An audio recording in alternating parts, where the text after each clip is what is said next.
अब Malacca strait और Sunda straight की तरफ चलते हैं और जानते हैं कि भारत यहाँ कैसे काउंटर कर रहा है। मलक्का स्ट्रेट और सुंदा स्ट्रेट जहां मिलते हैं उसके बीच में है सिंगापुर और उसका चंगी नेवल बेस, जिस पर भारतीय नेवी को एक्सेस हासिल है। यानी वहां भारतीय नेवी के वॉरशिप्स रुक सकते हैं, रिफ्यूल हो सकते हैं और रसद भी भर सकते हैं। और मलक्का स्ट्रेट के दूसरी तरफ जहां से मलक्का स्ट्रेट शुरू होता है वहां इंडोनेशिया के सबांग पोर्ट पर भारतीय नेवी को एक्सेस पहले से हासिल है।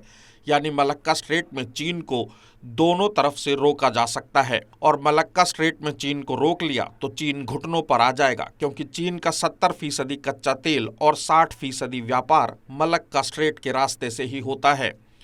और सिर्फ इतना ही नहीं, भारत ने चीन को घेरने के लिए और भी कदम उठाए हैं।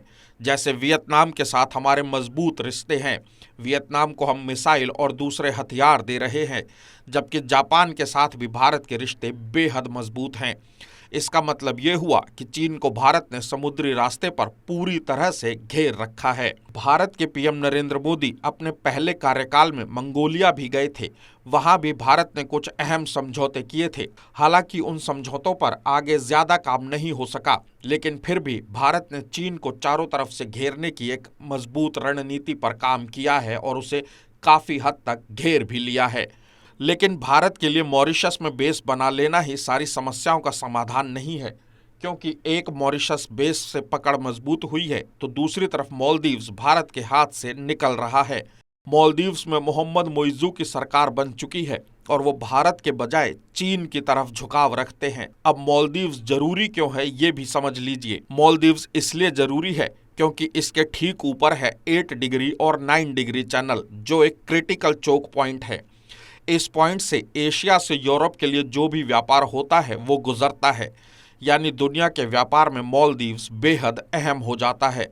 भारत और चीन दोनों में से जो भी मालदीव्स की इस लड़ाई में जीतेगा, यानी जो मालदीव्स पर कब्जा करेगा, उसके हाथ ये मानिए कि एक ऐसा एयरक्राफ्ट करियर लग जाएगा जिसे बम या टॉर्पीडो भी डुबा नहीं सकते, और वो भी ऐसी जगह से जहां से पूरे हिंद महासागर पर नजर रखी जा सकती है, पूरे हिंद महासागर को कंट्रोल किया जा सकता है। यानी भारत या चीन जिसके साथ भी मालदीव्स होगा, जंग की सूरत में वो दूसरे मुल्क की सप्लाई लाइन काट सकता है। भारत का 50% व्यापार 8 डिग्री और 9 डिग्री चैनल से ही होता है।